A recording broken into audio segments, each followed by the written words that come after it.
buenas tardes, buenas noches. Otro episodio de The Fry Show. Conmigo, gringolo.com, Robbie J. Fry.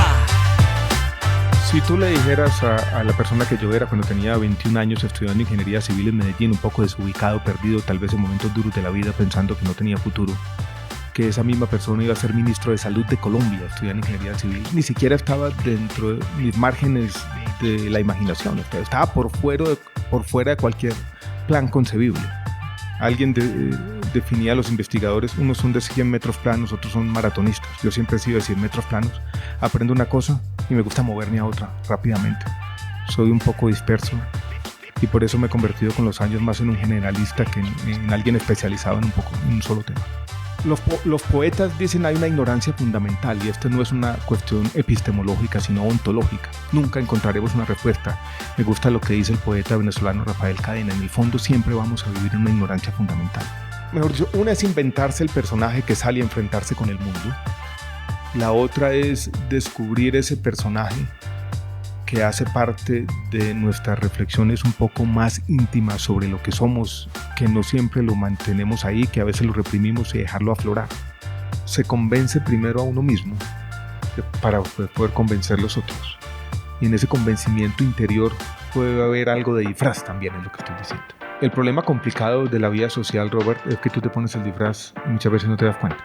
Es que los seres humanos vivimos en una tensión muy complicada entre lo individual y lo colectivo. Amar al prójimo como a ti mismo es un imperativo, pero es un imperativo imposible también porque siempre estamos ahí en esa tensión y la vida humana también se caracteriza por eso. Un cuento de un novelista y cuentista norteamericano, Ethan Cain, terminaba con esta frase un poco reflexiva, dura: es una vida cualquiera. ¿Por qué de todas las vidas que pude haber vivido, viví la hijueputa esta? En el fondo, querámoslo o no, nos importan mucho las opiniones de los otros. Hay una frase que leí alguna vez de Fernando Vallejo que decía algo así como: uno no es lo que es, sino lo que los otros le permiten creer que es. Que es muy dura. Este episodio es un poco tarde porque destruí mi placa lógica o mi logic board y mi computador con un gran termo de té y estoy ejecutando cosas en una solución temporal. Entonces, muchas gracias por su paciencia. Jóvenes amigos míos, mi invitado, Alejandro Gaviria, es una anomalía. Una anomalía es la definición del web, es una anormalidad, una falla en la pantalla de la vida que no encaja con el resto del patrón. El sustantivo anomalía proviene de la palabra griega anomalia, que significa desigual o irregular. Cuando algo es inusual en comparación con cosas similares a su alrededor, es una anomalía. Alejandro es una estadística atípica, o, en las palabras de Malcolm Gladwell, un outlier. Él es el resultado matemático de una ecuación astronómica que te hace maravillarte ante la gran cantidad de incongruencias en la vida. Si tomas la Tierra y todo el planeta como una anomalía, que donde vivimos en planeta Tierra, la probabilidad que estamos vivos, etcétera, etcétera, Alejandro Gaviria es una anomalía dentro de una anomalía. Qué cosa tan extraordinaria es ser un ser humano muy especial. Aquí en las palabras de la página de la Universidad de los Andes, Alejandro Gaviria, rector de la Universidad de los Andes, inició todo como ingeniero civil en la Escuela de Ingeniería de Antioquia, después Economía de la Universidad de los Andes y doctor en Economía de la Universidad de California, San Diego. Entre 2012 y 2018 fue ministro de Salud y Protección Social, luego de liderar durante 6 años a la Facultad de Economía de los Andes como su decano. Fue subdirector del Departamento Nacional de Planeación y FEDesarrollo. Además, ha sido investigador del Banco Interamericano de Desarrollo, la Federación Nacional de Cafeteros y consultor del Banco Mundial. Y también, Alejandro es un autor o escritor espectacular. Tiene varios libros. Uno se llama Hoy es siempre todavía alguien tiene que llevar la contraria, y uno fenomenal que tienes que leer se llama Siquiera tenemos las palabras, que es lo más reciente de sus libros. En este podcast hablamos sobre la muerte, la vida, disfraces, la tecnología, la confusión, la duda, la poesía y mucho más. Todos estos temas verbalmente y auditivamente deliciosos. Desearía haber sido un Guido con el don etimológico de coser letras para expresar gratitud. Lamentablemente, en este momento, esa cierta habilidad es demasiado efímera, casi, pero todavía lejos. Cuando estás en presencia de Alejandro Gaviria, te sientes diferente, te sientes único, sientes compasión.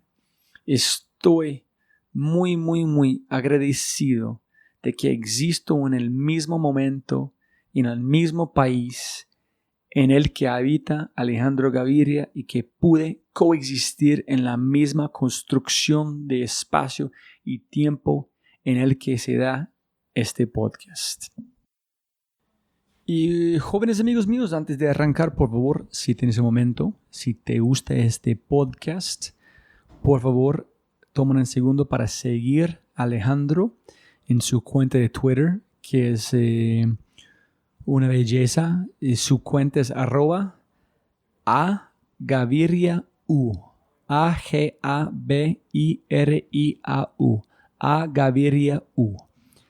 Y también busca sus libros en cualquier tienda en Colombia o en América Latina, o puedes comprar las ediciones como yo compro de Kindle, buscando Alejandro Gaviria.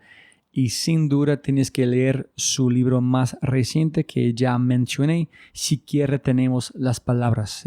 Un libro demasiado lindo y con tanta profundidad sobre muchas cosas muy importantes más que todo en este momento.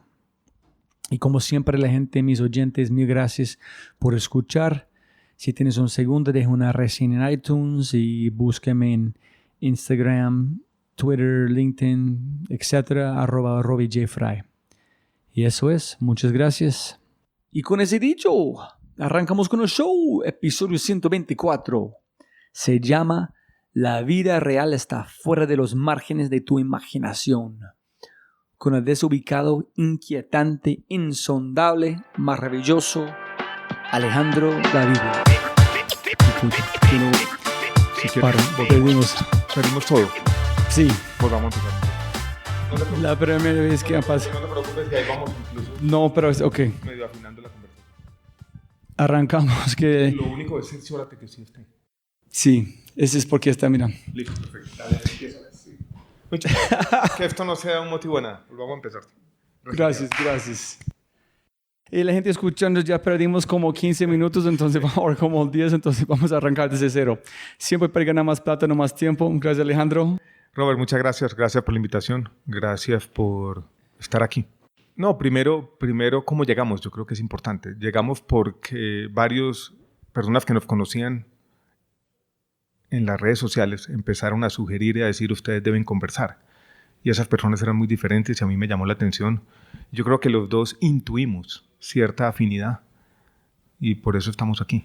Es increíble, cuando yo estaba estudiando, mirando o viendo sus videos, yo me sentí igual, es decir, me conecté más, pues yo no vi tú hablando de felicidad, el mundo es lindo, y a veces me cuesta mucho cuando la gente, no, la felicidad, el propósito, para mí la vida es muy duro a veces para vivir, entonces me sentí muy bien que tú hablaste de, no sé, como su percepción de la vida sin tratar de agregar algo que no es real. La vida es dura y de pronto ahora terminamos al final de eso. En una conferencia que di sobre mi último libro hace poco hice 10 puntos por los cuales la vida es dura. Podría empezar. ¿Quieres que empecemos por ahí? Sí, no sé si me voy a acordar de los 10, pero yo quisiera empezar por el más obvio. Primero, nuestra gran fragilidad biológica. Nosotros, Robert, somos máquinas mal hechas. No tenemos garras, no ponemos... Si se nos obstruye una sola arteria, nos morimos irremediablemente. La evolución es chambona, no resolvió todos los problemas. somos absolutamente frágiles. Y la fragilidad biológica de la vida multicelular, que es de todas, en el ser humano es aún peor por muchas razones. Esa es la primera. La segunda razón es por la muerte. Ese sentido de la finitud. La conciencia de la muerte es al mismo tiempo, en la historia de la humanidad, la creación de Dios. Tenemos que inventar mitos, tenemos que inventar ficciones convenientes para poder vivir. Porque la finitud que de alguna manera borra cualquier sentido real de trascendencia nos obliga a hacer eso. El tercero, y no voy a decir muchos más, es la falta de un significado intrínseco. Yo creo que la vida no lo tiene. Tenemos que inventarlo nosotros.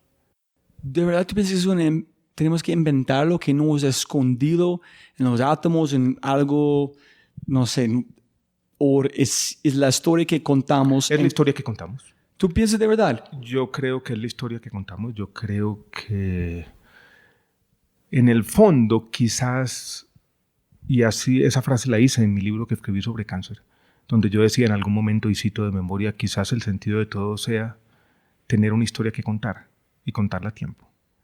Pero esas historias siempre van a ser narrativas convenientes, siempre van a dejar de lado algo. Yo lo llamaba en un discurso recientemente la historia patria de nosotros mismos. Podría seguir con la lista. Una de ellas, compleja también, es que los seres humanos vivimos en una tensión muy complicada entre lo individual y lo colectivo. Amar al prójimo como a ti mismo es un imperativo, pero es un imperativo imposible también, porque siempre estamos ahí en esa tensión y la vida humana también se caracteriza por eso. Entonces yo sumaba razones así. No, sigue. No me gusta la felicidad fácil, y yo en este libro, del que vamos a hablar, que habla de las palabras, quise, tomando una frase de Viktor Frankl, hablar optimismo trágico. Es igual de esperanza, que dijo la gente cuando está en a pesar de todo, a pesar de esa lista grande que yo menciono 10, he mencionado 4, podríamos seguir una lista infinita. La vida es dura, tenemos razones para celebrar la vida. Una de ellas que me gusta, hablando de la humanidad, no solamente del hombre, es el pensamiento pensándose a sí mismo, la conciencia, el universo que se piensa, el código genético que tenemos por allá escondido, que fue capaz en el ser humano, en la humanidad, de descifrarse a sí mismo. A mí me gusta mucho recordar esta fecha de 1953, cuando Francis Crick y James Watson descifran el código del ADN. Y es el cerebro que iba a ser meramente utilitario, una forma de manejar una máquina que se libera un poco de esas labores primordiales y empieza a reflexionar sobre el universo y se piensa a sí mismo, el mismo código genético. Hoy en día, en estos debates sobre la evolución, Robert, está de moda decir, ciertos milenios les gusta decir, ojalá se extinga la humanidad. ¿Qué se perdería? ¿Qué dices tú? Gente está diciendo Dice, lo he visto por ahí, repetido, incluso en redes sociales. ¿Has leído el libro se llama The Three Body Problem? No lo he leído, es del escritor de ciencia ficción chino. Sí, hay un tema ya donde hay la mitad de humanidad que saben que estas personas llegan a extenderlos, y la otra gente que dice, no, tenemos que pelear contra ellos, en es miti. Yo nunca he pensado que quiero extender la vida, es la peor cosa en el mundo. No, pero y sobre todo la humanidad, dicen, bueno, que si se extingue la humanidad, de pronto volverán muchas especies y la sexta extinción va a reversarse y estas cosas. Pero la humanidad, en el fondo, se perdería una parte esencial. Y es lo que ya dije, el universo pensándose a sí mismo, la conciencia, que de alguna manera nos distingue, creo yo, de otros organismos vivos. Pero pero si tú dices como perdimos, ¿dónde perdimos? Desde como ser caminando de Neanderthals hasta como 300,000 años hasta este punto, donde perdimos el arte de contar historias, de pasar por ritos de pasaje, como ¿dónde piensas que perdimos? Si perdimos. Yo no sé si lo hemos perdido plenamente, pero uno sí podría decir que en la modernidad hay una destrucción de lo sagrado. Yo creo que seguimos contando historias, estamos en esta oficina rodeados de libros, todos contamos historias todos los días, pero sí hay una destrucción de ciertos temas sagrados y hay cierto mito. Probablemente en el siglo XIX ya Nietzsche hablaba de la muerte de Dios, prefigurando esto, que la humanidad estaba cruzando un umbral.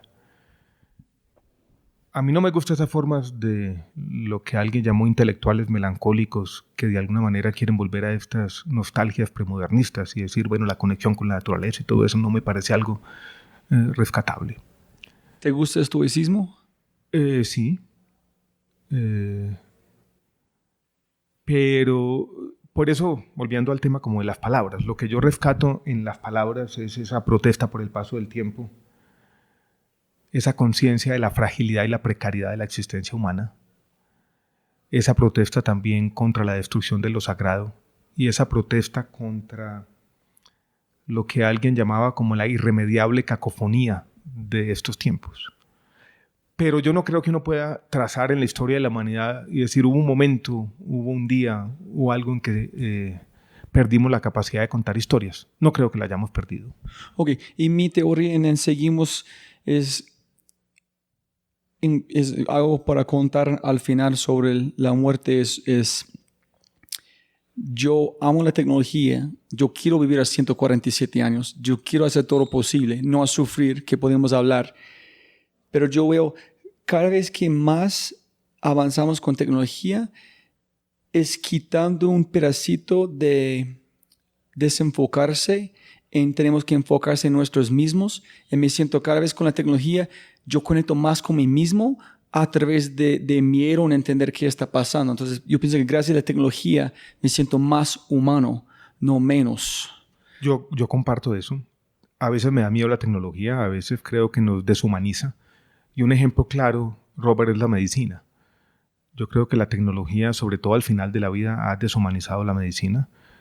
Las redes sociales también a veces nos sustraen de ciertas partes íntimas de la vida. Pero en el fondo lo que tú estás diciendo es hay un elemento paradójico en la tecnología y también nos permite esto que estamos haciendo aquí y compartir con nosotros. Por eso no es fácil evaluar el papel de la tecnología. Yo creo que tiene mucho de malo, pero también mucho de bueno.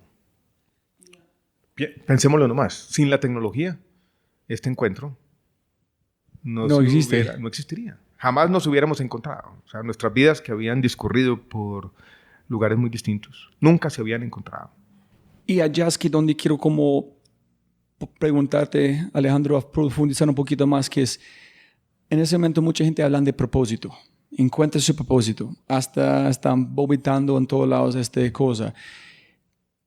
Cada podcast, yo no sé cómo llega a este punto, si es una ecuación matemática gigante. Yo no creo que es algo escrito en el universo. Es como suerte, es probabilidad. Pero también me siento conectado haciendo me siento bien, me siento feliz. Voy a ver a mi familia un mejor ser humano después de esta conversación. En la historia que yo cuento, que tuvo que pasar porque es de mi vida, en ese escrito, en un sentido, yo quiero contar esa historia. Porque el otro lado es tan suerte, quién sabe, otro universo paralelo, como Robbie está haciendo otra cosa, o yo no he visto. Entonces, tú dijiste que tú no crees que la gente tiene algo adentro en sus ADN que dicen dónde debes guiarse. Voy a contestar la pregunta de dos maneras. Primero, yo creo que el mundo se divide en dos tipos de personas. Unos que creen que todo pasa por una razón. Otros como yo, que creen que simplemente las cosas pasan porque pasan. Yo creo mucho en el azar, Robert. Y yo creo que nuestras vidas, las nuestras de nosotros dos, pero las de casi cualquier persona, pudo haber sido muy distinta. Recuerdo haber leído hace mucho tiempo un cuento de un novelista y cuentista norteamericano, Ethan Cain, y terminaba con esta frase un poco reflexiva, dura. Era una vida cualquiera. ¿Por qué de todas las vidas que pude haber vivido, viví la hijueputa esta? ¿En la tierra? Porque sí. ¿O este vida como yo tengo ahorita o la vida general? Y también se puede aplicar a la vida biológica. O sea, la contingencia, el azar, hace parte de la evolución.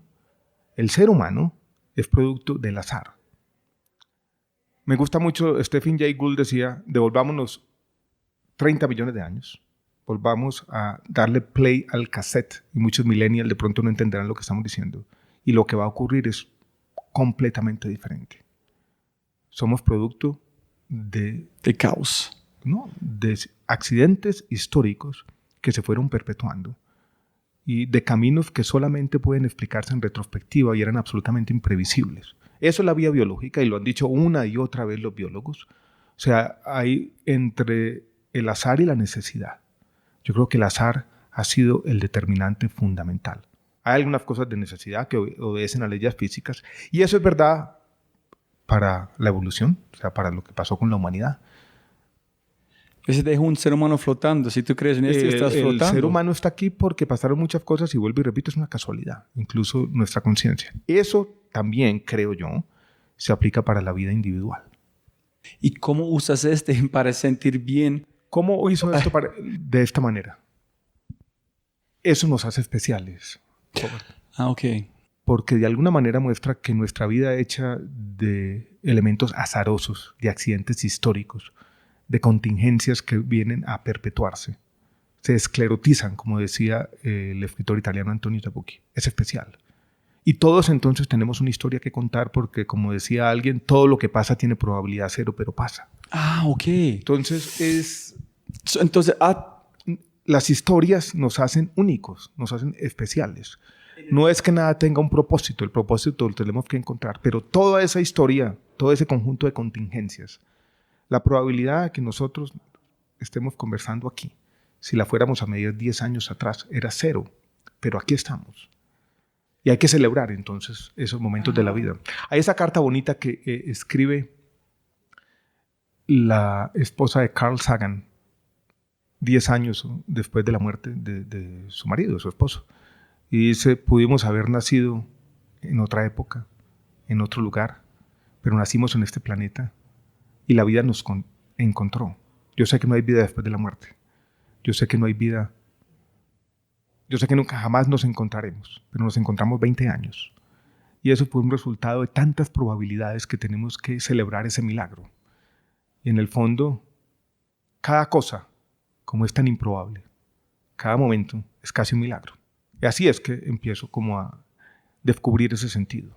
Entonces, es espectacular la forma que yo quiero contar esta historia en que estamos aquí. Es una celebración de algo tan aleatorio que esa es la historia que estoy celebrando. No es cómo llegó, es como más que mágico, es lúdico, no puedes entenderlos. No puedes entenderlo, exactamente. En celebrar este desconocido, incertidumbre hasta como saltar en el abismo. Cuando yo estaba haciendo mi doctorado, de manera paralela a mi tesis, incluso hice un pequeño artículo académico de unos modelos dinámicos que llaman modelos no ergódicos, que eran exactamente eso. Una serie de modelos matemáticos que mostraban cómo los accidentes que se iban dando en el camino determinaban el rumbo posterior de todo lo que estaba pasando. Entonces, incluso como la matemática nos puede dar luces en esto. Los historiadores y economistas hablan de path dependence, o sea, cómo la trayectoria determina el rumbo ulterior o la evolución posterior de todo lo que pasa. Incluso yo he pensado en esto mucho, incluso en términos matemáticos. ¿Y no piensas que es un algoritmo? ¿No piensas que es algo construido como...? La evolución o los algoritmos darwinianos en el fondo son eso. Pero que no es real, que como hay unos filósofos que dicen puede ser como realidad virtual, solamente nunca vamos a saber. A veces me gusta pensar eso también, que en el fondo nosotros estamos en una realidad virtual y hay un programador muerto de la risa viendo cómo la humanidad se autodestruye. Pero no, yo creo que en el fondo... autodestruye. En el fondo somos productos de la vida.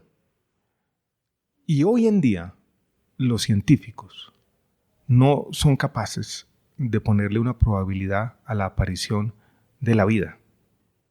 No son capaces de decir lo que ocurrió en este planeta era algo que tenía que ocurrir o fue simplemente un resultado azaroso.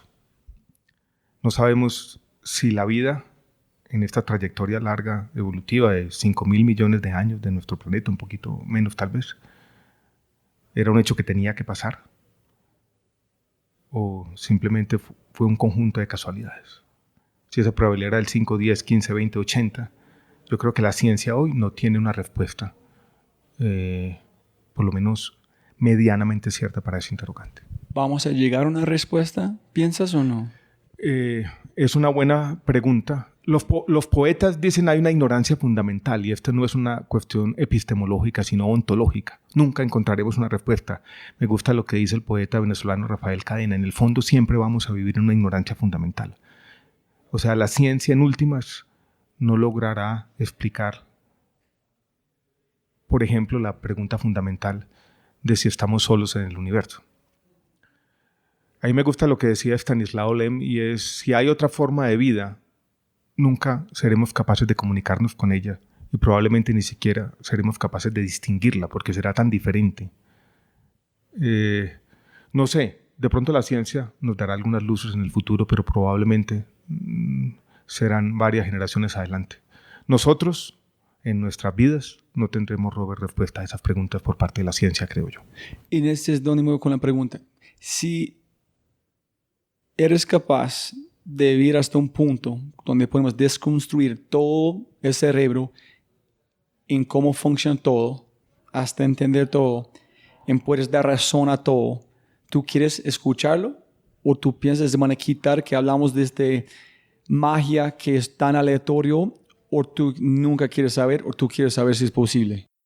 Si alguien me dijera, mire, yo ya tengo la ecuación de todo, este es el mundo determinista, aquí está lo que le va a pasar, yo preferiría no saberlo. Yo creo que se perdería la magia de la vida, pero creo que eso no va a pasar. En el fondo la pregunta es un pantanero filosófico sobre el libre albedrío. Probablemente todo obedezca a una ecuación determinística, pero nunca la sabremos. Y entonces yo creo que tenemos que seguir suponiendo que hay libre albedrío, que nuestras decisiones importan para algo y que en el fondo las causas externas, esas contingencias sumadas a nuestras decisiones, seguirán determinando de manera no completamente previsible el patrón y la evolución de nuestras vidas. Y volver, Alejandro... Este es asunto de poetas, ¿no? Sí, Alguien sí. puede decir, por allá en un libro está escrito la fecha en que uno va a morir. ¿Tú la quisieras saber? No, es volver antes de olvidarme Frankl. Tú mencionaste él como, y hablando de la historia, este libro cambió mi vida porque mi abuelo y mi abuela llegaron desde Rusia, en Hungría, a Nueva York, cuando los rusos están matando a todos los judíos allá. Entonces tengo conexión, no tengo familia allá porque los nazis mataron todos. Entonces, pero él habló, la gente que tenía esperanza murieron. La gente que tuvo una historia de contar un propósito exterior, vivieron. Entonces, para mí ¿qué fue en su mente que dijo, okay, hay más en la vida para mí hacer? Yo tengo un propósito, tengo algo para hacer. En él, por una forma u otra, sobrevivió. Yo estoy de acuerdo. El hecho de que las contingencias y el azar estén ahí no significa que uno no pueda tener un propósito ni pueda trazarse metas. Pero hay este otro proverbio judío famoso que dice, el hombre planea y Dios se ríe. O sea, hay contingencias. No estoy negando el sentido de tener metas, de tenerse un propósito, de querer construir una historia y querer construir una vida. Simplemente estoy poniendo sobre la mesa que muchas veces nuestras vidas son diferentes a lo que nosotros pensamos que iban a ser. En algunos de esos discursos de grado que yo he dado, mencioné una frase que es muy citada. No sé si estoy completamente de acuerdo. Yo le llamaba una suerte de resignación. Como la vida pasa de maneras imprevisibles, probablemente tenemos todos que aprender a enamorarnos de lo que somos y renunciar a lo que quisimos ser.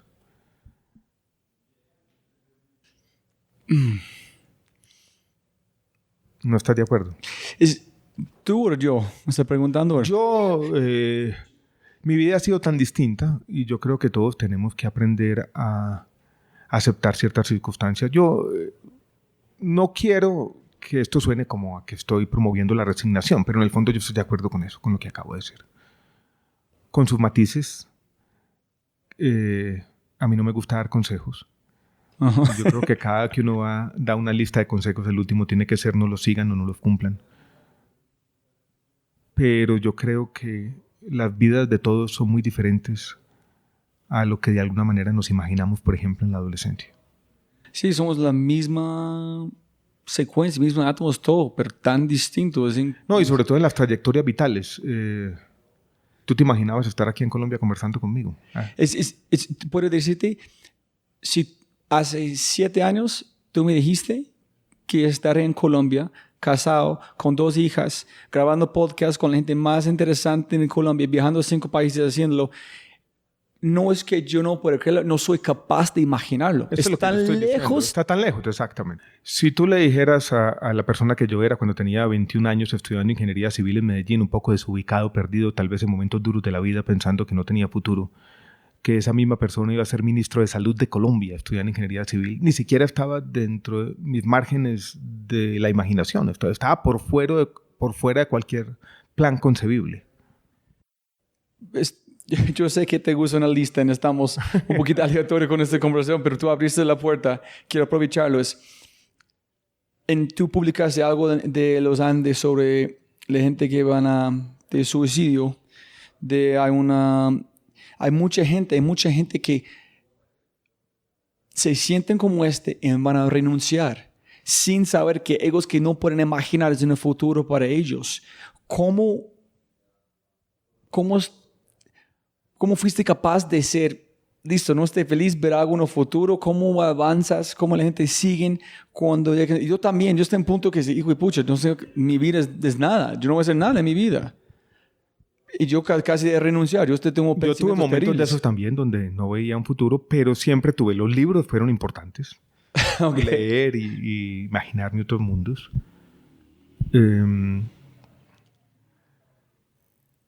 Siempre tenía algo de esperanza de que algunas cosas iban a cambiar.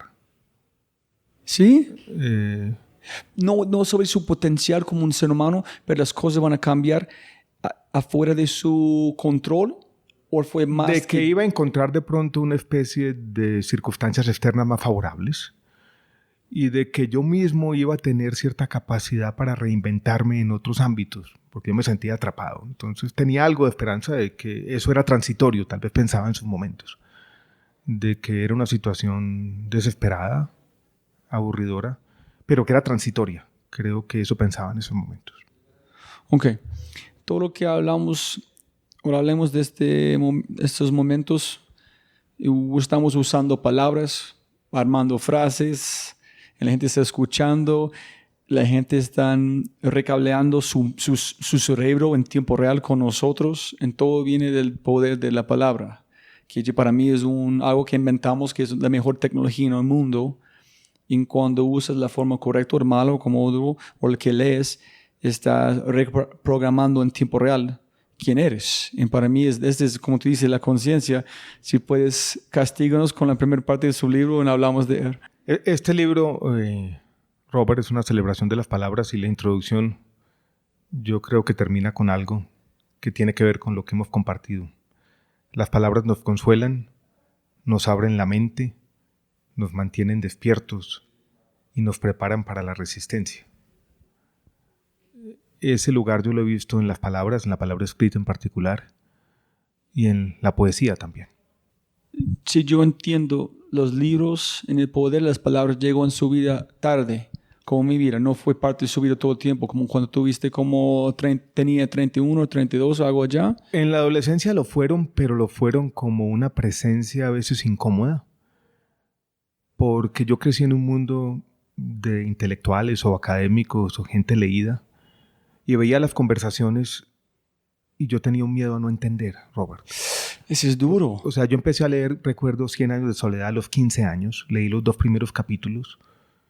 Me entusiasmó la historia, pero cuando yo pensaba leyendo con una gran inseguridad, yo decía, no estoy entendiendo todo lo de este texto. Y tendía a aproximarme a los textos literarios como si fuera un acertijo, como si yo tuviera que interpretar, y allá había unos símbolos que para mí de alguna manera eran inaprensibles. Yo creo que me hicieron daño incluso mis profesores cuando decían lea y aquí hay una gran profundidad. Después, solamente cuando comencé a estudiar un poco más, pude liberarme de ese peso y decir, yo voy a leer y lo que entienda es lo que vale. Alguien puede leer de otra forma, alguien puede tener unas lecturas más profundas, pero la mía es la mía, y la mía es la que tiene que ver con mis vivencias. Entonces fui adquiriendo un poco más de seguridad. Y esa seguridad me permitió adentrarme a los libros y a la palabra escrita de una manera más productiva. Y comencé a convertirme en un lector más o menos compulsivo, donde yo empecé a leer en todos los espacios que tenía, en casi todos los días. ¿Este pasó casi cuándo? todas las horas. Eso comienza a pasar cuando yo tenía por ahí unos 24, 25 años, cuando estaba, por ejemplo, preparando mis estudios doctorales. Pasó también un poco en la universidad, pero menos. Fue un proceso, no hubo un día, no hubo un momento, no hubo un año. Ya cuando tenía 30 años estaba creciendo mi biblioteca y empezaba a tener esa relación con los libros interesante de comprarlos, subrayar, anotar las frases. Y fue una preparación, si se quiere, a los libros que escribí posteriormente. Ese es muy, muy interesante que tú dijiste Es que yo entraba a unas bibliotecas, otros lugares, abrí un libro de filosofía, me inspiró tanto, pero me sentí tan abrumado con la cantidad de información en que yo quiero aprender y no hay tiempo, que nunca fui capaz de leer porque del susto yo empecé a esconderme del mundo pensando que yo no soy inteligente y la gente inteligente son mucho más encima. Me pasó exactamente lo mismo. Era un susto, era un temor a no entender, era abrumador, pero uno tiene que liberarse de eso. Yo creo que este es un buen mensaje para los lectores jóvenes. No le pongan atención a esas voces que dicen la literatura es difícil, la literatura es un acertijo, hay un montón de códigos que uno tiene que descifrar, ¿no? La literatura es lo que uno entiende. Hubo un texto que yo leí por esa época, 20, 21 años, que recordándolo en retrospectiva me hizo daño, y era un ensayo de un filósofo y pensador colombiano, Estanislao Zuleta, que tenía un nombre sobre la lectura. Y él hacía unas reflexiones al comienzo y mencionaba, recuerdo, la metamorfosis de Franz Kafka. Uh-huh. Y decía, si uno comienza a leer y después de la tercera o cuarta página no se da cuenta que este libro simplemente es una metáfora sobre el artista rechazado, sobre la sociedad que no ha entendido nada, y mejor deje de leer. Y yo me la había leído y nunca había pensado, no, yo leía, era el drama humano, e incluso lo asocié con la relación con el padre, que era lo que más me interesaba en ese momento. Jamás quise verlo como una persona que iba en contracorriente de la sociedad. Pero recordaba esa frase y yo dije, tengo susto de no entender. Y fue liberador cuando yo dije, para la mierda las interpretaciones de los otros, van a ser las mías nomás. Y hoy en día puedo leer con un poco más de indisciplina, y si no entiendo, pues no entendí. Hay una palabra japonés que estoy seguro que van a matar aquí, se llama tsundoku, que es ser como tener libros alrededor de todos lados, en su caso, en su vida. Sí, la vi. Hasta el punto que es una muestra que tanto que tú no sabes para ser humilde, que el mundo es tan lindo, que hay tanto para aprender que nunca vas a cómo consumir todo. Entonces, si necesitas más libros que tú puedes leer en su vida para sentirse como más real, más aterrizado en la vida, para no saber que tú no sabes nada. No sé cómo interpretarla, la vi alguna vez. Era como en todo caso tener más libros de los que uno puede leer. Ajá. Y seguir comprando libros cuando uno ya tiene más de los que puede leer. Sí. Pero me gusta lo que dice Robert, porque en el fondo me pasa eso, es tranquilizador. Sí. Es decir, yo no voy a poder adquirir todo el conocimiento, pero aquí lo tengo. Y de pronto voy a necesitar alguno de ellos algún día y va a estar a la mano para cogerlo. Los libros comienzan a ser complicados porque cuando uno empieza a atesorarlos, ahí están, invaden todos los espacios. Yo en mi casa ya abro un cajón y hay unos libros, y ¿por qué estos están aquí? Uno organiza la biblioteca, pero bueno, es esa relación rara con los libros. Si tú dijiste en esta conferencia en el Parque Explora, siempre, los libros llegan allá llegan hasta el baño, hasta la... Le prometo a mi esposa de vez en cuando no voy a volver a comprar libros. Y ella dice, ajá. No, yo empecé solamente a leer libros físicos los últimos 3 meses, porque mis hijas siempre me ven con mi celular y yo pienso que ellos no van a entender que estoy leyendo. Entonces yo trato de decir, no, estoy leyendo. Entonces yo empecé a comprar libros físicos porque ellos me ven leyendo. Para ver leyendo. Eso me dijo el hijo mío también hace poco. Me dijo, tú siempre estás leyendo. Yo dije, no, estoy leyendo libros. En este caso estaba en la tableta, pero me parece también una buena indicación de libros físicos para dar ejemplo. Sí, es que la única razón que como estamos hablando, para resaltar, yo tengo que usar digital porque tengo un app que se llama Readwise, que cada día recibo 15 highlights de los libros para yo poder reconsumir la información cada día que he hecho. Me parece, Robert, este tema interesante que cuando yo entro a Kindle, descargo un libro y puedo ir a ver los resaltados de otra gente. Ajá, los más extras. frecuentes. Ajá. Y me parece una forma interesante de lectura, poco superficial podría decir alguno, pero una forma de la democracia de la lectura. O sea, uno puede ir y ver, esto es lo que más le gustó a otros. Algo nos dice, no todo, pero es una forma nueva de reseñas que se hacen con el conocimiento colectivo. Uno podría reseñar un libro simplemente diciendo, de este libro, las 10 frases o pensamientos más resaltados fueron estos. Alguna información hay ahí que me parece interesante, que no estaba disponible para la humanidad hace apenas 5 años y hoy la tenemos a la mano todos. Ese es también Satán de la lista, de la secuencia. Pero alguien hay unos arquitectos en Chile que fundó la sitio web, se llama ArcDaily. No sé si has visto. No lo he visto. Es el sitio web más conocido en el mundo de arquitectura. Dos chicos brillantes en Chile. En ellos empezaron a decirme que gracias a esta página, alguien en Tailandia aprendió otro estilo de arquitectura, en cambio su forma de ver, en viceversa. En ellos me dijeron, el filósofo del grupo me dijo, todo el mundo van a ser más homogéneos. Cada vez que hay más información empezamos para desconstruir cómo somos diferentes. En que tú dijiste con esos highlights, tú empiezas a leer que otra gente, con las palabras, cada vez estamos más similar, porque la información todos estás compartiendo. En que es que nos forman, cada vez somos más similar, menos diferente. Tienes razón y hay en eso un tema de la academia. Por ejemplo, hoy cuando tú buscas un artículo académico, te metes a Google y siempre vas a encontrar las mismas referencias. Entonces, en el mundo, los autores leídos están siendo menos. Entonces, es esa diversidad de culturas que se encuentran en el Internet, en el fondo se uniformizan. Y se uniformizan en lo que leen, se uniformizan en lo que piensan, que es una suerte de tragedia también, que tiene un lado bueno, pero también tiene un lado problemático, podríamos decirlo de esa manera. Pero eso es donde tú te diste el poder de ser autosubversión, ¿no? Ser un autocronopio. Esa me gusta mucho, es una frase de Albert Hirschman, en que tenemos que mantenernos todos, autosubversión.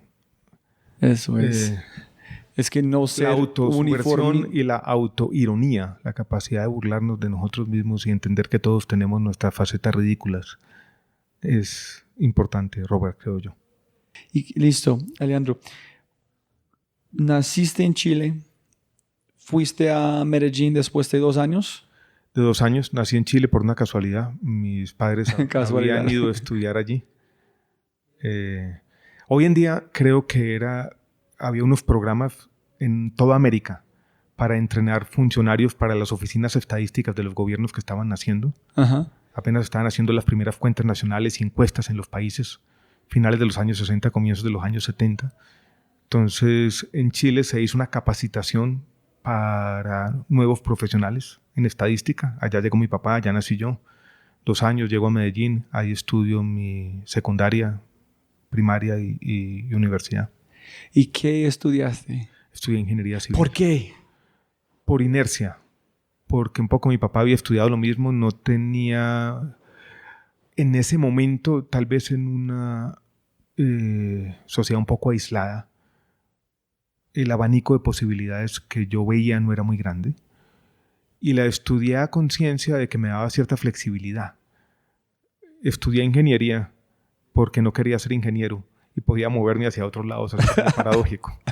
Yo dije, voy a hacerlo, pero voy a aprender una serie de conocimientos. A mí me gustaba la matemática, voy a aprender matemática. Protesté siendo ingeniero. Di el discurso de grado en el año 1987 cuando me gradué, que en el fondo fue una protesta por no tener una educación un poco más balanceada, protestando por las humanidades que no aparecían en ningún lado. ¿A quién? En Medellín fue eso. ¿Pero estás protestando como en la calle? No, protestando mi discurso. Lo vi allá cuando leí el discurso de grado ante mis compañeros. Dije, somos ingenieros, pero sabemos solo una pequeña cosa. Pero este significa una profundidad de conciencia, pero no aceptar que está bien. Sí, podríamos decirlo de esa manera, o por lo menos cierta rebeldía, algo superficial, pero ahí estaba. Pero ¿dónde sacaste ese? Porque cuando yo estudié arquitectura, Yo No, nunca pensé que faltan filosofía, faltan de sociología. Yo nunca pensé en este. No, tal vez porque desde ese momento ya empezaba a leer ciertas cosas y siempre, desde muy temprano, yo creo que desde bachillerato y puede ser resultado de un profesor que yo tuve de filosofía en el colegio, siempre tuve esa convicción de que esa reflexión humanística sobre nuestro lugar en el mundo, sobre el cambio social, sobre el significado de nuestras vidas era importante. Eso siempre me ha acompañado, tal vez. Ok. A veces con mayor intensidad, a veces con menor intensidad. Entonces, viste faltan ese es no es justo. Exactamente, Injusticia. sí. Entonces, empecé a trabajar, mis primeros trabajos no fueron buenos, no los disfruté. ¿estudiaste en EAFIT o...? Estudié en la Escuela de Ingeniería de Antioquia. Ok. Mis primeros trabajos fueron rutinarios, kafkianos, podría decir, reiterando un lugar común. Después vine a Bogotá y de manera también casi azarosa, contingente, sin pensarlo muy bien, decidí estudiar economía en esta universidad, aquí en la Universidad de los Andes. Pero ¿por qué llegaste a Bogotá? ¿Tratando de escapar? Tratando de escapar en parte, mi familia se había venido a vivir a Bogotá hace unos días. Yo creí que me iba a quedar en Medellín, pero aprovechando que mi familia estaba aquí. Pero también hubo un hecho en la vida y es, yo en Medellín estuve a punto de ser asesinado en el año 1989 para robarme el carro. Y eso me causó, Robert, una especie como de estrés postraumático, diría hoy. No lo racionalicé así en ese momento. Y eso hizo que yo me preguntara ciertas cosas y quisiera escapar, como dejar atrás esa vida. Y vine a Bogotá entonces en el año finales del 89, comienzos de los 90. Cuéntame muy rápido, Alejandro, ¿cómo es su padre y su madre? Mi padre acaba de fallecer hace un mes. Es ingeniero también, un intelectual, una persona muy querida, que me enseñó los valores, me dio muchas lecciones que hoy recuerdo y veo que con él se fue una parte entrañable de mi vida. Mi madre siempre fue una persona amorosa. Hace poco entré a la foto de WhatsApp de mi mamá y descubrí, no la había visto, que la foto es una foto de los dos, de ella y yo. Y yo estaba enfermo, sin pelo cuando tenía la enfermedad. Y a pesar de que mi mamá nunca fue muy expresiva en esa foto, entendí todo lo que me quería, ¿no? ¿Cómo? Entonces, siempre he tenido una buena relación con mis padres. Ok. Entonces, Vine a Bogotá en el año 90, estudié economía, me conecté con este mundo de los economistas, eso me llevó a hacer un doctorado. ¿y cómo llegas a los Andes? Llegué a los Andes porque esta era una universidad prestigiosa, yo veía como una universidad que podía reorientar un poco mi vida. Hice aquí una maestría en economía, me fue bien, fui el mejor estudiante, me gané una beca. ¿Pero por qué? ¿Qué fortalezas? ¿Fue la capacidad de hacer algo, estudiar sin parar, de rodear con otra gente? De estudiar, yo siempre he sido buen estudiante, la capacidad de estudiar, la capacidad también, tuve unos buenos compañeros con los que pude conversar, la capacidad de absorber un conocimiento nuevo. Siempre he tenido esa capacidad de llegar a un tema que yo no conozco y en poco tiempo, en cuestión de 3, 4, 5 meses, aprender bastante. Después trato de moverme a otro tema. Alguien definía a los investigadores, unos son de 100 metros planos, otros son maratonistas. Yo siempre he sido de 100 metros planos. Aprendo una cosa y me gusta moverme a otra rápidamente. Soy un poco disperso y por eso me he convertido con los años más en un generalista que en alguien especializado en un solo tema. Mucha casualidad que tú fuiste algo que no te gustó hasta algo que tú ves de mejor. Sí. Por bastante suerte. Sin duda tuve suerte. Soy consciente de toda la suerte que he tenido, Robert. Y yo creo que cuando uno es consciente de toda la suerte que he tenido, eso tiene que, de alguna manera, manifestarse como en un sentido de gratitud, casi existencial. Uh-huh. Gratitud a todo, porque muchas de las cosas buenas que me han pasado tienen una sola explicación, la suerte. Hablando en probabilidades, ¿cuántos estudiantes aquí en los Andes? En este momento, 15,000 estudiantes. 15,000. De pregrado. De este 15,000, ¿qué porcentaje se siente en este momento igual que tú te sentiste en el lugar como Medellín? Infelices porque que ven es su futuro, en que quieren estudiar y no quieren hacerlo. No lo sé, pero yo diría que al menos una cuarta parte, 25-30%. están en ese proceso de autodescubrimiento, están en ese proceso de confusión, están tratando de organizar las vidas. Tiene un privilegio que yo no tuve y es que esta universidad les ofrece la capacidad de moverse, la capacidad de alguna manera con su autonomía encontrar súper. diferentes lugares. Yo estudiaba en una universidad más pequeña donde yo no podía ir a un departamento de filosofía o de antropología o de programación de computadores a la que me dediqué mucho tiempo también a aprender otra cosa. Pero no sé la respuesta, pero estoy seguro que el porcentaje es alto. Y si quieres decir algo a estos estudiantes, ellos van a escucharlo, que se sienten un poquito perdidos, un poquito infelices. Yo creo que ya dijimos todo lo que tenemos que decir. Okay. O sea, es el ejemplo de vida. No me gusta dar muchos consejos, pero en el fondo, si alguno ha escuchado hasta aquí, sabe exactamente lo que voy a decir. Y es, este proceso de autodescubrimiento no termina nunca. A mí, Robert, a veces me gusta definirme como un desubicado. Y yo creo que lo era entonces y lo soy incluso ahora un poco. Mira, es chistoso. Yo creo que tú también eres desubicado un poco. Siempre, constante. Yo tengo una pregunta que yo pregunto a la gente siempre al final de este podcast que yo tengo que eliminar de esta conversación, que es el peor o mejor consejo que ha recibido en su vida. Si quieres dejar un consejo a la gente, entonces tengo que borrar este el futuro. Durante este proceso, Alejandro, ¿cuándo llegaste al empezar a escribir como una forma de pensar o comunicar? Lo hice siempre en libretas, en textos aquí y acá. Pero comienzo en serio probablemente año 2002-2003, cuando comienzo a tomar nota. En el año 2004 yo empecé a ser columnista semanal del diario El Espectador. ¿Pero cómo? Yo ya había escrito ciertos ensayos, ya la gente sabía que me gustaba escribir. ¿Ya tuviste la práctica de escribir antes? Pues había escrito textos académicos, artículos, pero era muy en ese mundo. Había escrito como un académico, como un investigador. ¿Porque tuviste que hacerlo a través de la carrera? ¿O sí, mi tesis de doctorado, mi tesis de maestría, los artículos académicos que seguí escribiendo, era parte de mi carrera como un investigador y un economista profesional. Pero era un público muy todavía especializado. Pero fue en el año 2004 donde tal vez yo doy el paso a ser un columnista. Alguien me recomienda y tengo una conversación con el director del periódico. El director del periódico dice, empieza a escribir una columna y yo, sin pensarlo muy bien, casualidades de nuevo, comienzo a hacerlo. Lo hice por 8 años, sin faltar una sola semana. Eso me permitió conocer el oficio también, Robert. Tener que hacer este ejercicio semanal y tener que escribir, tener que ir afinando este tema que para mí tal vez es el más importante de cualquier persona que intente escribir, y es la claridad. Que por lo menos alguien logre entender lo que uno se diga, el método de decir frase 1, esta idea la hilo con la segunda. Y yo siempre he tenido eso, me gusta ahí sí pensar como ingeniero. Ajá. Idea 1, idea 2, idea 3, conclusión, y después decir estas ideas se enlazan de esta manera. O sea, ser sistemático en la forma como escribo, porque en el fondo escribir es pensar.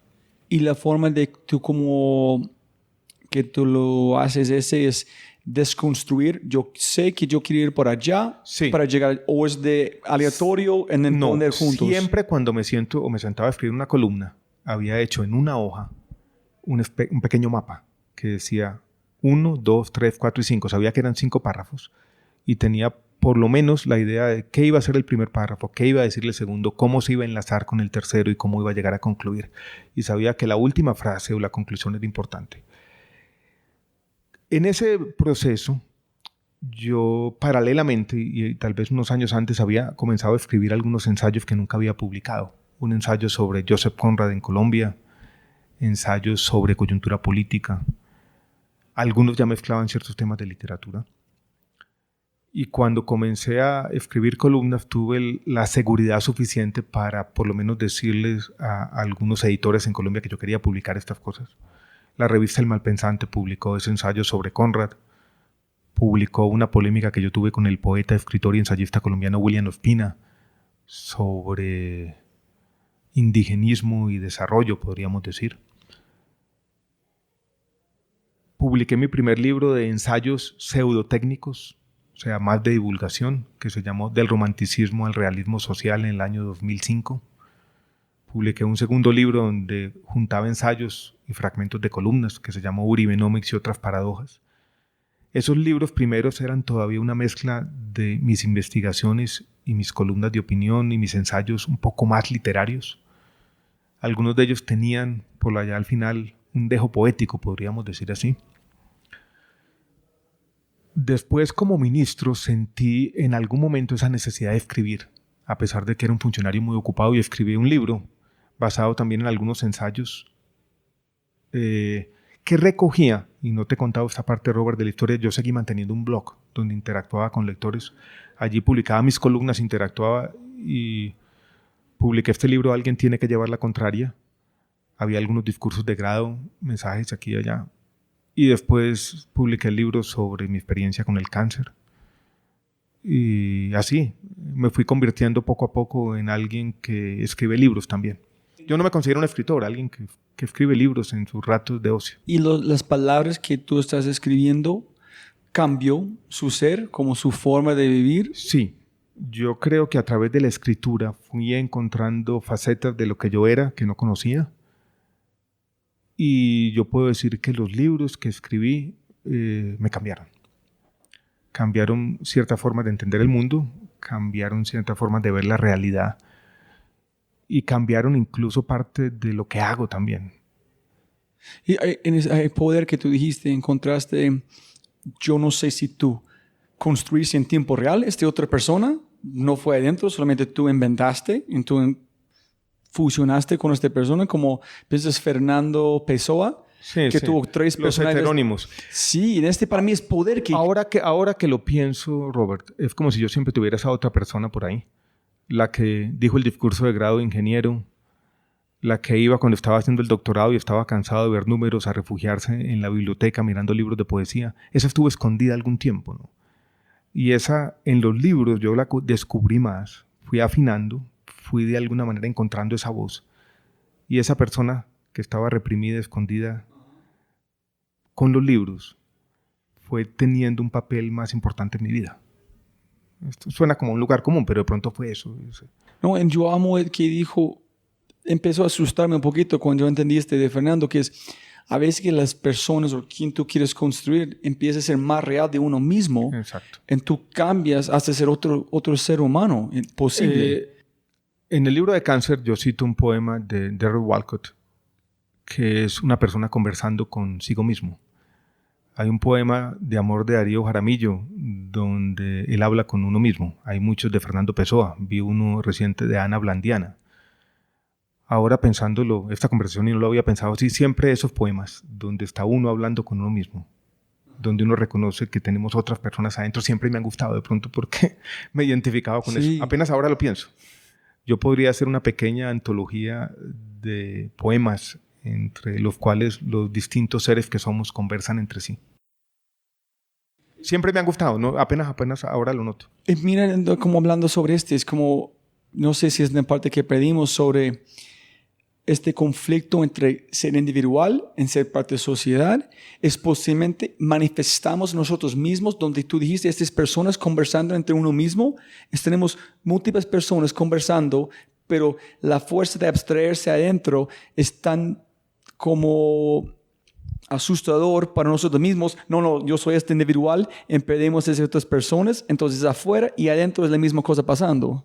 También hay otro tema que yo creo que está relacionado, pero no es el mismo, y es el papel que asumimos entre los otros. Porque uno es esa introspección que uno descubre esa otra persona. El otro es el role-playing, que también hace parte de la vida social. Todos. ¿Cuál es la diferencia? Creo que uno es de alguna manera un tema más íntimo, al estilo Fernando Pessoa, los heterónimos, que él descubre casi íntimamente, aislado de su vida social, que nosotros podemos pensar de distintas maneras al mismo tiempo. O sea, ¿Disonancia cognitiva en tiempo real o no? No sé, ya me estoy metiendo como en Honduras. Pero la otra sí es la persona que asumimos para nuestra vida de todos los días. El papel que jugamos ante la sociedad. Pero este papel cambia cada día, ¿no? Cambia cada día. Estamos jugando algo pero aquí. Uno, mejor dicho, una es inventarse el personaje que sale a enfrentarse con el mundo. La otra es descubrir ese personaje que hace parte de nuestras reflexiones un poco más íntimas sobre lo que somos, que no siempre lo mantenemos ahí, que a veces lo reprimimos y dejarlo aflorar. Si yo voy a jugar este rol, yo voy a lanzar un disfraz que yo pienso que yo puedo entrar, van a caerme bien. Yo entro, voy a testearlo en el público, no me siento bien, yo voy a como quitar esto como probar otro. Si este van a caerme bien, este disfraz queda con mi armario de disfraces que yo uso todo el tiempo en la vida. O tú piensas que hay uno que siempre usamos, que es nosotros. No, yo creo que somos dinámicos, vamos cambiando el disfraz, no uno por otro, sino en el margen, lo vamos cambiando. Porque de alguna manera, Robert, tenemos que gustarle al mundo. De alguna u otra forma. Somos un animal muy social. En el fondo, querámoslo o no, nos importan mucho las opiniones de los otros. Hay una frase que leí alguna vez de Fernando Vallejo que decía algo así como: uno no es lo que es, sino lo que los otros le permiten creer que es. Que es muy dura. Muy, muy dura. Uy, duele solamente escucharlo. Sí, es dura.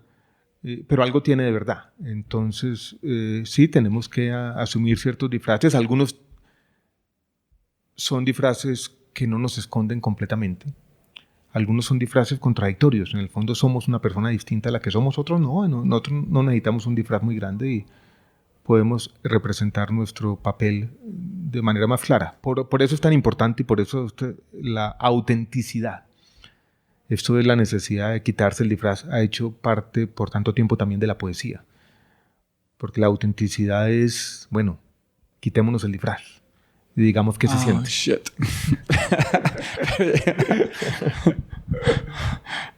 Ya sí, para mí a veces... Por ejemplo, uno podría preguntarse, Robert, hemos tenido un disfraz, yo he tenido un disfraz en esta conversación.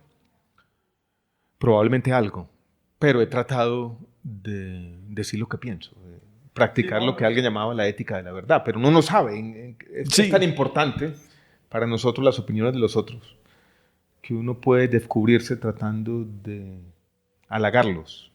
La trampa del aplauso de la que yo hablo en este librito, siquiera tenemos las palabras. No, tengo que pensar, a veces yo no sé cuándo estoy usando el disfraz, cuándo es... A veces yo pienso que yo sé, que yo vuelvo entre los dos mundos, pero pienso que cada conversación me siento cada vez mejor, con problemas en el bueno y en el malo, que cada vez como puliendo un cuchillo que es mí mismo, pero... Por ejemplo, en mi vida pública yo tenía un disfraz. Cuando iba al Congreso y tenía un disfraz que yo venía afinando por mucho tiempo, sabía cuál era. El del tecnócrata, el del que respeta los hechos, el de la persona que no es muy tolerante con las opiniones no bien fundamentadas de los otros, el que de alguna manera tiene cierta vehemencia a la hora de defender lo que piensa. Y yo no soy tan vehemente cuando hablo conmigo mismo, pero necesitaba ponerme ese disfraz de la vehemencia para enfrentar los desafíos de la vida pública. A veces aquí en la universidad me tengo que poner también el disfraz de la vehemencia. O sea, hablar con más seguridad de la que siento íntimamente. ¿En serio? Es como solamente es...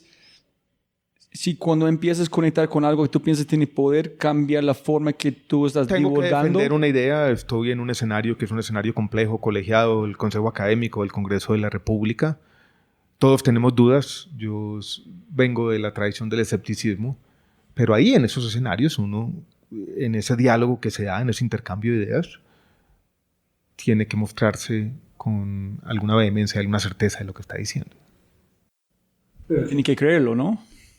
Pero, ¿o no? No, claro que sí, claro que sí. Pero uno se convence primero a uno mismo para poder convencer a los otros. Y en ese convencimiento interior puede haber algo de disfraz también, es lo que estoy diciendo. Listo. El problema complicado de la vida social, Robert, es que tú te pones el disfraz y muchas veces no te das cuenta. Sigue pasando. El role-playing no es tan deliberado, es espontáneo porque hace parte de lo que somos. ¿Sabes algo muy interesante? Yo hago un taller, se llama juegos. Es 8 horas de jugar. Yo pienso que mucha gente ha perdido este poder que es tan importante como dormir, como comer. Y posiblemente a través del acto de jugar, cuando estás role-playing, puedes quitar los disfraces a través de propósito en entender quién es uno mismo sin los disfraces a través del juego. Esa es una buena forma de descubrir uno quién es, asumiendo otros papeles. Tenemos que hacer la versión 2 de Alejandro Gaviria, La venganza en el futuro. Pero si pudieras poner una cartelera enorme enfrente del aeropuerto de El Dorado con un mensaje, ¿qué mensaje pondrías? Puede ser una frase de un libro, puede ser algo de su libro, puede ser uno... Leí una frase ayer, no quiero pues ser más grandilocuente de la cuenta, que decía: le pido a la humanidad aligerar sus pasos, pisar un poco con más delicadeza. Me gustó. Y yo creo que tiene que ver con este momento que estamos viviendo, tal vez esa. Los 3 mejores libros, no mejores, no funcionan, pero 3 libros que han cambiado su vida, que tú piensas que cualquier persona si leen o se encuentran En este último libro que yo escribí, siquiera tenemos las palabras, tengo una especie de compendio de esos libros que cambiaron mi vida, mi forma de pensar, no mi vida, pero mi forma de pensar y mi forma de concebir ciertas cosas. Otra modificación de mis preguntas. Quisiera mencionar a 3 autores que menciono allí que son importantes. Joseph Brodsky, un librito de ensayos que me conectó con el humanismo. Creo que la traducción al español era algo así como de la tristeza y la razón, o de la melancolía y la razón. George Orwell siempre me ha gustado. Su honestidad intelectual. ¿Pero cuál libro? ¿Todos? Hoy más sus libros de ensayos me gustan más. Sus ensayos periodísticos y literarios. Los 2. Los compré, esos 2 volúmenes, en un lugar extraño, en Johannesburgo, en el año 2010. Y los leí, los subrayé y después hice una reseña. Hay uno que me gusta mucho que llama Matar un elefante, que habla de la trampa del aplauso. Y las poesías de Jorge Luis Borges me acompañan en este momento. Yo tengo estas libreticas donde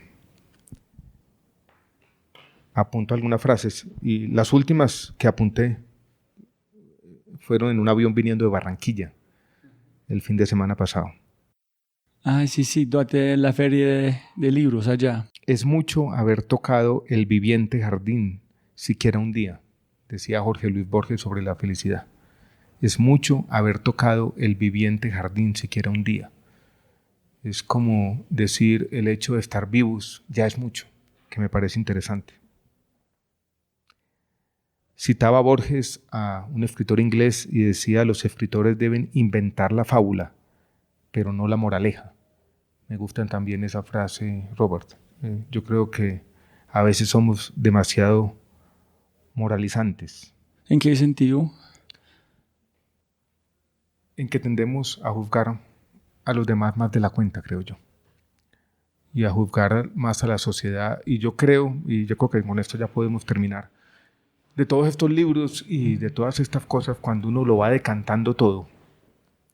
Pensaba también en la Feria del Libro en Barranquilla este fin de semana, hacía esta reflexión en voz alta, que tal vez la conclusión que yo saco es la responsabilidad ética de la compasión, que tiene que ver con la primera parte de nuestra conversación, Robert. La vida es difícil y es difícil para todos los seres humanos. Todos los hombres son héroes por el solo hecho de la muerte, decía el poeta chileno Nicanor Parra. Entender la dificultad, entender que todos, en mayor o menor grado, los seres humanos enfrentamos circunstancias difíciles por el solo hecho de la muerte. Yo creo que eso nos debería llevar a ser más tolerantes, a ser más comprensivos de las decisiones de los otros y en el fondo a tratar de practicar la compasión todos los días. El mismo Borges decía: he tratado de ser justo, no siempre lo he logrado. Yo creo que ese es el mensaje ético, si se quiere, que yo extraigo de la literatura, esa necesidad de la compasión y ese tratar de ser justos, aunque sabemos que no siempre lo vamos a lograr. Si hago Einstein, yo publico algo otro día de Einstein, dijo sobre como un círculo de compasión, que yo pienso, no sé, pienso más de tolerancia, es que para mí tolerancia es cuando mis hijas están saltando en mi cabeza. Sí, compasión, me gusta más compasión. Y ese círculo ir ampliándolo. Sí. Y ese círculo incluye no solamente los seres humanos, sino también todos los seres vivos también. Sí, animales, ambiente, todo. E ir ampliándolo yo creo que es parte del mensaje fundamental. Entender esta aventura cósmica, entender esta fragilidad. y apenas uno sea plenamente consciente de la insignificancia, yo creo que podremos ser más compasivos. Sí, tan sensible. Hemos echado mucha carreta, Robert, pero bueno, ahí queda. Y nada, muy rápido, ¿su palabra favorita? Me gusta mucho la palabra inquietante. No sé por qué. Inquietante. Inquietante, y me gusta también la palabra ominoso. La repito mucho. Listo, yo busco un diccionario cuando me voy. Su palabra menos favorita. No tengo una, no me gustan esas palabras en español con che. Chicharrón, chichipata. Esas me gusta. Chichipato no me gusta. No tengo una palabra menos favorita. En este momento no se me viene ninguna a la cabeza. Su sonido favorito. Mi sonido favorito hoy en día es el de la lluvia. Que ahora que estoy teniendo como problemas para dormir, me gusta incluso imaginarme la lluvia. ¿En serio? Sí. ¿Puedes imaginarlo? Sí, a veces sí. Cuando yo era Para arrullarme. Cuando yo era niño tuve problemas de dormir, yo empecé a hacer esto en la pared con mis uñas. Sí, yo hago algo parecido hoy en día. Y si puedes probar una profesión que no tiene nada que hacer con qué haces ahorita, ni economía, qué profesión o qué, puedes ser mejor hombre de Kung Fu, cualquier cosa, ¿qué te gustaría hacer? Una profesión distinta. Tal vez una profesión... Mi vida ha sido muy encerrada en oficinas, algo que tenga que ver más con estar afuera. Pero la voy a contestar de esta manera. Cuando estaba yo en la universidad, en esas cavilaciones, tal vez lo que quise siempre ser fue arqueólogo. Estar en una excavación, en algo que tal vez no le interese a nadie, arrodillado. Con sus manos. Buscando descubrir un secreto sabiendo que va a ser imposible porque el pasado es insondable.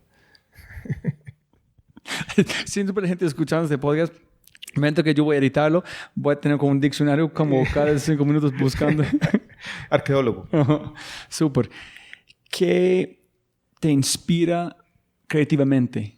Como un libro, su familia, cualquier cosa en que mata su creatividad. Me inspiran los libros. Tengo momentos creativos que son distintos. Ocurren generalmente al final de la tarde.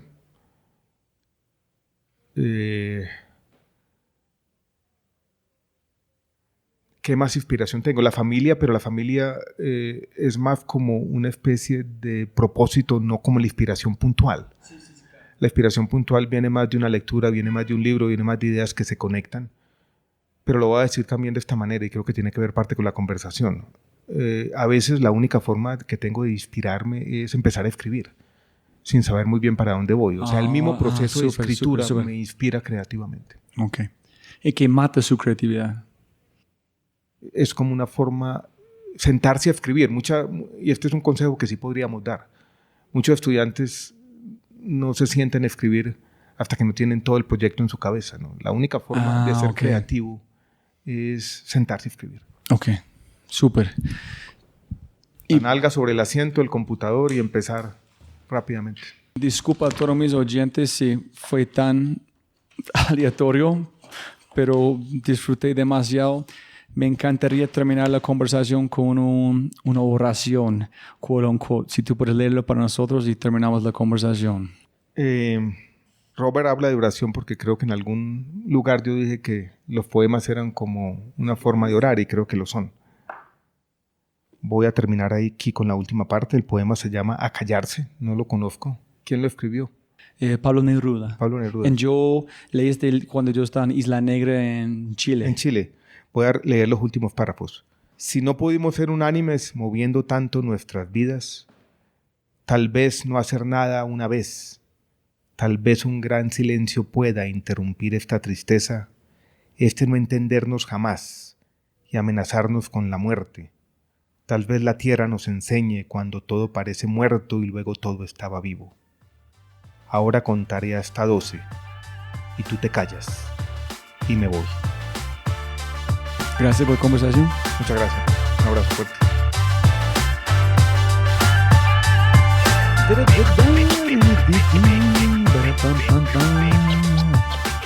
Jóvenes amigos míos, como yo mencioné antes de arrancar, Alejandro Gaviria en Twitter es @a GaviriaU. Si quieres dejar un mensaje por él, enviar un mensaje en Instagram. También se puedes encontrar Alejandro en @GaviriaU también. Y aquí es un pedacito del podcast que viene. Ojo, yo no digo que todas las cosas que me pasan me hacen feliz. Cuando yo digo train for happiness, no quiere decir que, yo me compré la pelota de la felicidad y solo me hace feliz todo. Cero. Me pasan cosas que me dan mucha pena, que me molestan. El punto es que si yo soy consciente de que solo tengo hoy día, no voy a permitir que las cosas que me incomodan y me molestan malogren mi percepción de que mi vida hoy me quiero sentir contenta. Yo sí quiero sentirme contenta. Yo sí creo que no hay tiempo para estar molesto, porque si tú aprendes a vivir en gratitud, tú ahora puedes decir, me llega el tráfico, no lo tolero, y eso te molesta. Yo no digo que tienes que estar en el tráfico diciendo, qué lindo tráfico. No, pero tú tienes que escoger si en ese tráfico vas a llenar a tu sistema y a tu cabeza y a tu corazón de una energía negativa, o vas a decir, puta, hay tráfico, ya está. Pero eso es. Hasta el próximo episodio. Muchas gracias por escuchar. Un abrazo gigante. Chao, chao, chao, chao, chao. Chao.